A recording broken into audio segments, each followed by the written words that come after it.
Las 12:30 en todo el país y muchas gracias por habernos acompañado y seguir con nosotros a lo largo de esta edición especial de Visión 7 Internacional. Se develó el misterio, ya se conoce el fallo de la Corte Internacional de Justicia con sede en La Haya, en los Países Bajos. El fallo critica a Uruguay por no haber consultado a la Argentina y no respetar el tratado firmado por ambos países, pero a la vez el fallo de la Corte no impide que la planta siga funcionando, que es la principal preocupación por la contaminación y sobre todo para los vecinos de Gualeguaychú. Si bien no se podía conocer, Juan, lo que iba a ser el resultado del fallo, sin embargo se imaginaban tanto en Uruguay como en Argentina la famosa justicia salomónica del Tribunal de La Haya. Por un lado la condena porque Uruguay incumplió, pero por otro lado Bosnia va a seguir ahí. Lo que sí también señaló el tribunal es el seguimiento a partir del CARU, del Consejo Administrador del Río Uruguay, de todo lo que sea por venir, y eso sí es en beneficio de la Argentina. Lo que hay que ver también ahora es cuáles son los resultados de aquí hacia adelante, porque un tratado no incumplido no genera ninguna responsabilidad o sanción a una de las partes.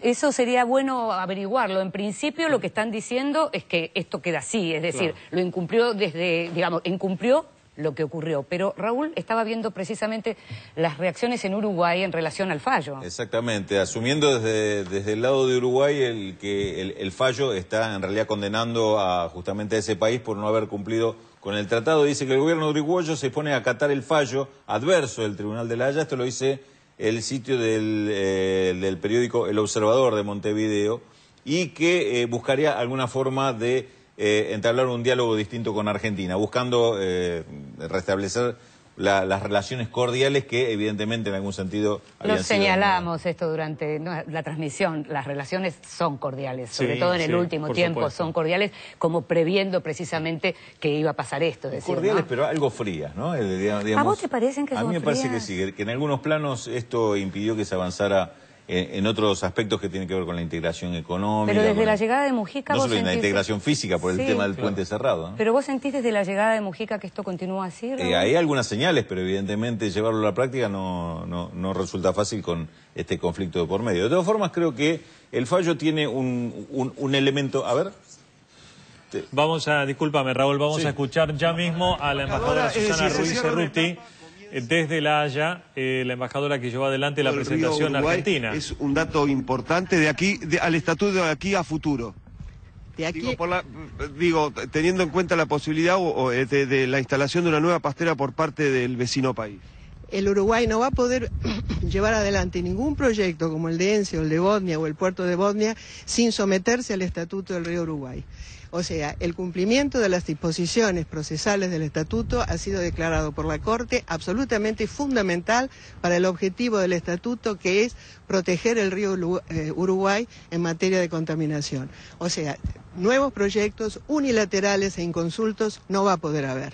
Esa es la conclusión más importante que podemos sacar de esta sentencia. ¿Qué actitud va a tomar el gobierno argentino respecto a los activistas de Gualeguaychú que estaban esperando quizás otra solución? Me gustaría saber primero que nada cómo ha tomado la gente de Gualeguaychú el resultado de esta sentencia que acabamos de escuchar. No quisiera avanzar sobre este punto porque me gustaría saber las reacciones primero. Pero son 3 años de ocupación de un puente, de obstaculizar un puente. Ese tema no está en la Corte. Ustedes no han oído una palabra sobre el corte de rutas en la sentencia de la Corte, de modo que es una pregunta que yo preferiría no tener que contestar porque me obliga a especular sobre el futuro, sobre un tema que no es de nuestra competencia, ni de la nuestra como delegación argentina, ni de la Corte. Por eso insisto, la Corte no se ha pronunciado, no ha dicho una palabra sobre ese tema. Doctora, la Corte no dio lugar a las indemnizaciones que pedía la Argentina. ¿Para ustedes la satisfacción que invoca la Corte es suficiente? Lo que la Corte ha dicho sobre la conducta del Uruguay para nosotros es de una enorme importancia. La Corte ha criticado la conducta del Uruguay. Ha dicho que se ha apartado, que no ha cumplido un tratado que nos rige desde el año 1975. Un tratado en el que hemos sido pioneros los dos países y del cual nunca debimos habernos apartado. Yo creo que en este momento esto le va a hacer mucho bien a la relación bilateral. Esto nos va a llevar a volver a trabajar juntos, a volver a cooperar en el río Uruguay y a volver a cumplir con todas las disposiciones del estatuto, que justamente el incumplimiento del Uruguay es lo que nos ha traído la Corte. Muy bien. ¿Estás ahí, Raúl? Vamos a hacer... A ver si puedo salir. Para. Sí, por favor. Si pudiera mandarle en todo caso un mensaje a la gente de Gualeguaychú es lo que acabamos de escuchar, es decir, la decisión de la Corte sobre el juicio que ha expresado sobre la conducta del Uruguay violatoria del Estatuto, significa que la lucha de ellos por el no a las papeleras se ha visto reflejado en esta sentencia. Lo que quería preguntarle, pasando 4 años de toda la audiencia y todo lo que fue este litigio en La Haya, ¿valió la pena recurrir a un tribunal de Naciones Unidas para llegar a esta conclusión? La Argentina recurrió a este Tribunal de Naciones Unidas, que es el Tribunal de Naciones Unidas, porque es un órgano de Naciones Unidas, en función de lo que las dos partes, el Uruguay y la Argentina, acordamos en los años 70.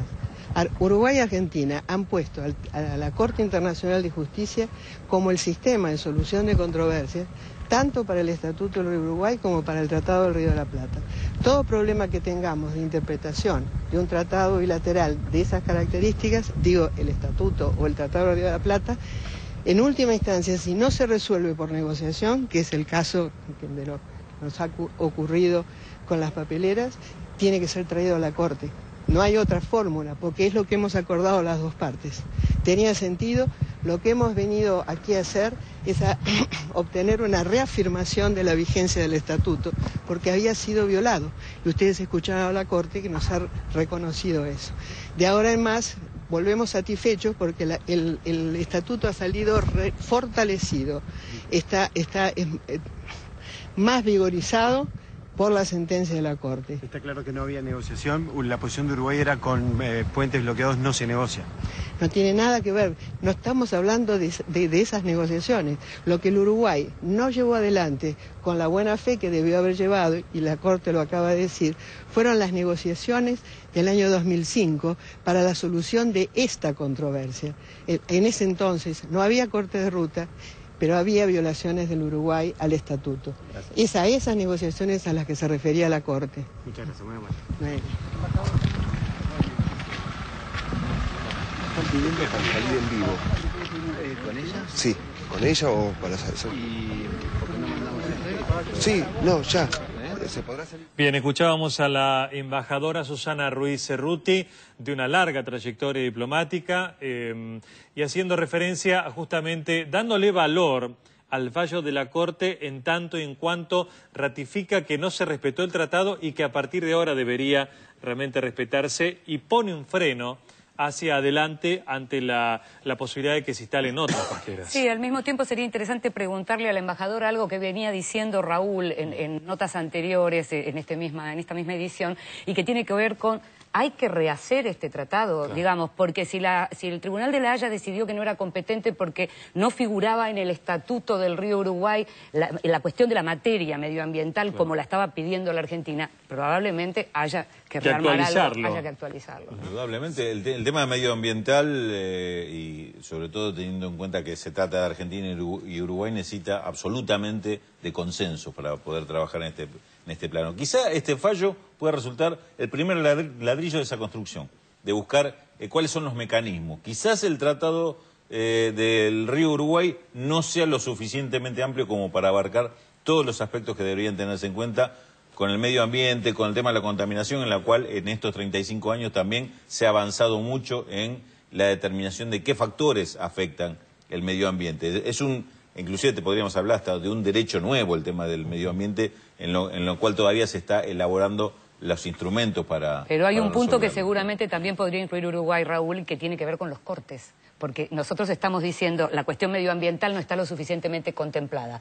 A lo mejor Uruguay hace algún planteo en relación a los cortes, que es lo que vino reclamando, y también el tribunal se declaró incompetente con eso. Sí, hay que ver también cómo influye esto dentro de Uruguay, porque hay sectores ambientalistas que se oponen, o que trataron de oponerse a las pasteras, que se oponen a este modelo de desarrollo que conversábamos antes con Miguel Teubal, y también lo que decía Raúl respecto de un tema relativamente nuevo. Yo estaba mirando un observatorio de conflictos medioambientales en América Latina. En toda América Latina hay conflictos justamente por el tema del medio ambiente. Hay más de 100 conflictos actuales solamente en el rubro minero en América Latina por el tema de contaminación. Y me parece importante que ella dijera, no van a poder construir de manera unilateral. Esto sienta como una especie de precedente respecto de países, pero si la relocalizan o cualquier otro proyecto dentro del país, obviamente sí lo pueden hacer de manera unilateral. Bueno, de hecho, ENSE se trasladó y va a estar en otro lugar, o sea, o lo que quedó de ENSE, ¿no? Claro, no iba a deja de depender quedar de los uruguayos mismos. Exacto. No deja de quedar también una sensación extraña frente al fallo porque da la razón, pero no hay sanción. ¿Da lo mismo cumplir o no cumplir un tratado internacional? Porque la pastera va a seguir funcionando a pesar de que la Argentina tiene la razón dada por la propia Corte. Bueno, justamente tenemos a la persona indicada para hacerle estas consultas. Pablo Viña, nuestro enviado de Visión 7 en La Haya, está justamente con la embajadora Susana Ruiz Ceruti. Pablo, ¿nos escuchás? Efectivamente, Juan, acaba, hace minutos de concluir esta audiencia, se acaba de conocer justamente los detalles de este veredicto, de este fallo. Bueno, embajadora, ¿cuál es su análisis? Acaba de concluir todo, estamos justamente en la puerta de este palacio. Bueno, acá estamos con el embajador Basabe, el secretario Bibiloni, los tres coincidimos en que el resultado es muy satisfactorio para la Argentina. Nosotros hemos venido a la Corte justamente porque no se había respetado el Estatuto del Río Uruguay para los proyectos de pasta de celulosa que el Uruguay pensaba llevar adelante en su costa de la zona de Fraiventos. Justamente a pesar de todos los esfuerzos, no fue posible solucionar por negociaciones bilaterales directas ese diferendo. El Uruguay se empeñaba en sostener que la instalación de las pasteras en el río Uruguay era una cuestión que hacía la soberanía del Uruguay y se negaba a cumplir con las disposiciones de estatuto que le obligaba a informar a la CARU, a notificar a la Argentina y en el caso de que hubiese una oposición de parte de la Argentina, a sentarse a negociar de buena fe una solución al diferendo. El fracaso de todos los intentos de la Argentina hizo que en el año 2006 viniéramos a pedirle a la Corte que se abocara a la interpretación del estatuto y dijera exactamente lo que acabamos de oír, que el estatuto está vigente, que cubre los proyectos como de pasta de celulosa, que ahí no hay la soberanía de los estados, sino que es necesario someterse a la consulta, a la información y sobre todo no hay un argumento de soberanía o de legislación nacional interna que se pueda oponer al cumplimiento estricto de las obligaciones que nacen del estatuto. Durante toda la lectura de la sentencia, si ustedes la siguieron atentamente, habrán podido detectar 10 violaciones que ha señalado la Corte, en las que ha incurrido el Uruguay, justamente respecto de estos proyectos de pasta de celulosa. Violaciones con respecto a ENSE, a Botnia y a su puerto, de no haber informado a la Comisión del Río Uruguay. Violaciones con respecto a ENSE, a Botnia y a su puerto por no haber notificado a la Argentina y haberle dado toda la información. Violaciones al entendimiento que hubo entre los cancilleres, entonces cancilleres de Argentina y Uruguay, en marzo del 2004, de parte del Uruguay, de someterse al estatuto y de darle a la Argentina la información correspondiente. Obligación que la Corte acaba de decir que el Uruguay no cumplió, 7 violaciones. La obligación de llevar adelante las negociaciones que el estatuto prevé para solucionar un diferendo que ya existía respecto de ENSE, de Botnia y del puerto, de buena fe, o sea, con la decisión y con la voluntad de llegar a una solución. La Corte acaba de decir que esa negociación no se llevó así por parte del Uruguay. Y además de eso, una violación generalizada de las obligaciones procesales de los artículos 7 a 12 del Estatuto, o sea, no solo información, consulta, sino llevar adelante todos los pasos antes de decidirse a llevar adelante un emprendimiento. A partir de esta sentencia no va a haber más pasteras inconsultas, unilaterales, aprobadas por el Uruguay. Embajadora, la quieren saludar desde el Estudio 6 de Buenos Aires. Hola. Sí, embajadora, muchas gracias por atendernos. Embajadora, ¿nos escucha? Embajadora Juan Micheli. Sí, le oigo bien. Buenos días, ¿nos escucha? Gracias por atendernos. Escuchamos atentamente su posición. ¿Cómo está usted? Bien, gracias. Le oigo bien. Bien, queríamos consultarle. Usted acaba de enumerar una serie de violaciones que Uruguay no cumplió en el tratado. No cumplir un tratado no implica alguna sanción o alguna compensación, porque la sensación que queda es un sabor extraño. La Argentina logra este fallo a favor de la Corte, sin embargo, hay, entre comillas, cierta impunidad de lo que llevó adelante Uruguay, y no hay ninguna sanción por violar un tratado. Bueno, la Corte se ha pronunciado justamente sobre eso también en la sentencia que acabamos de oír. Ella considera que para la Argentina es satisfacción suficiente el haber constatado la Corte y sancionado a través de esa constatación este número de violaciones a un tratado bilateral. Se trata obviamente de una conclusión muy grave de la Corte, y la Corte considera que con esta decisión la Argentina debería estar satisfecha, y la verdad es que lo está, porque entendemos que esto le abre a la cooperación y a las relaciones bilaterales un panorama distinto, positivo, que nos va a permitir volver a trabajar en el Río Uruguay como lo hicimos desde el año 75, en que aprobamos el estatuto, hasta que a partir del año 2003 el Uruguay decidió apartarse de esa cooperación y considerar estos proyectos como algo propio de su soberanía, y que no debía tener en cuenta el estatuto, la Comisión del Río Uruguay, ni a la Argentina. Creo que lo que va a ocurrir ahora es que vamos a retomar ese camino de la cooperación, y la verdad es que esto también da mucha satisfacción. En este sentido, cabe coincidir con la Corte en que la constatación de estas violaciones y la certeza que tenemos de que esto no va a volver a repetirse es una gran tranquilidad y es una satisfacción. Por otra parte, la idea de que no va a haber más proyectos de esta naturaleza, unilaterales e inconsultos, es también una tranquilidad para la población de la región y para las dos partes, porque la verdad es que lo que nos condujo en su momento a celebrar el tratado, el Estatuto del Río Uruguay, fue el interés común de preservar este recurso natural compartido y tenerlo absolutamente preservado en lo que hace a la salud de su ecosistema. De modo que, por eso yo creo que puedo decir, y hablo en nombre de la delegación que me acompaña, el secretario de Recursos de Medio Ambiente y Recursos y Desarrollo Sustentable. Exacto. Estoy en este momento con dificultades para poder seguir hablando. Y el embajador Basabe, el coagente que me acompaña. Bueno, estamos también con el embajador Goñi, el embajador en Países Bajos, que es también agente en este caso.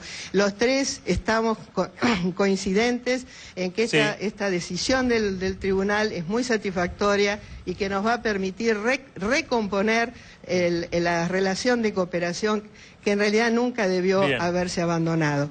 Yo no sé si el doctor Miloni quisiera tener también unas palabras con ustedes. Secretario, bueno, ¿cuál es el análisis justamente que hace sobre el fallo que acaba de conocerse? Bueno, básicamente la doctora Cerruti ha explicado muy claramente las consecuencias, y desde la parte de la gestión ambiental tenemos un fuerte compromiso para trabajar desde la CARU y también con iniciativas que sean ambientalmente buenas para ambos países, y la mejor manera de preservar el ambiente es trabajando en cooperación y buena fe, que son los ejes que ha marcado la Corte, y seguramente nuestro plan de vigilancia continúa ajustándolo a los parámetros que da la Corte y a una posibilidad de trabajar mucho más cercano a la planta a través de la acción bilateral. En esta cuestión se explayó en un momento justamente quien estaba a cargo de la lectura del veredicto, la contaminación a partir de la instalación de la pastera Botnia. Exactamente, ¿qué dijo a modo de título? No, básicamente los niveles, como que no llegó a conmover a la Corte lo que se llamaba el perjuicio sensible, que es de una magnitud, y seguramente en una escala valorativa no lo ubicaron en ese punto, inclusive también por el periodo de funcionamiento de la planta, pero esos elementos que nosotros aportamos son de alguna manera valiosos para este nuevo proceso, porque por otro lado han detenido la instalación de nuevas pasteras, además con toda la gesta de la comunidad de Gualeguaychú, y de alguna manera permitieron elementos suficientes como para, si bien no generar una situación de mayor envergadura, la prudencia que aconsejan, inclusive guiarse por todos los principios rectores en materia ambiental de Naciones Unidas y los organismos técnicos y las buenas prácticas ambientales, que ahora, con una visión mucho más cercana y precisa, vamos a poder verificar que se cumplan integralmente. Muy amable embajador, muy amable embajadora. Bueno, así acaba de concluir esta jornada, una lectura del veredicto se extendió durante un poquito más de 2 horas 20 minutos aquí en el Palacio de la Paz, aquí en la ciudad de La Haya. El titular seguramente de los diarios de mañana tiene que ver con un poco lo resumido, tanto por la embajadora como por el secretario de Medio Ambiente. Muy bien, Pablo, muchas gracias por la información en directo desde La Haya, gracias por esta cobertura. Pablo, hasta luego, y nos queda pendiente lo que planteaban ustedes, ¿no? En algún momento, si no es hora de actualizar este tratado firmado con Uruguay que, como quedó claro, no se cumplió. Podemos verlo con la embajadora cuando vuelva. Cuando vuelva, exactamente. Hacemos el último corte y enseguida volvemos con esta edición especial de Visión 7 Internacional. Ya volvemos.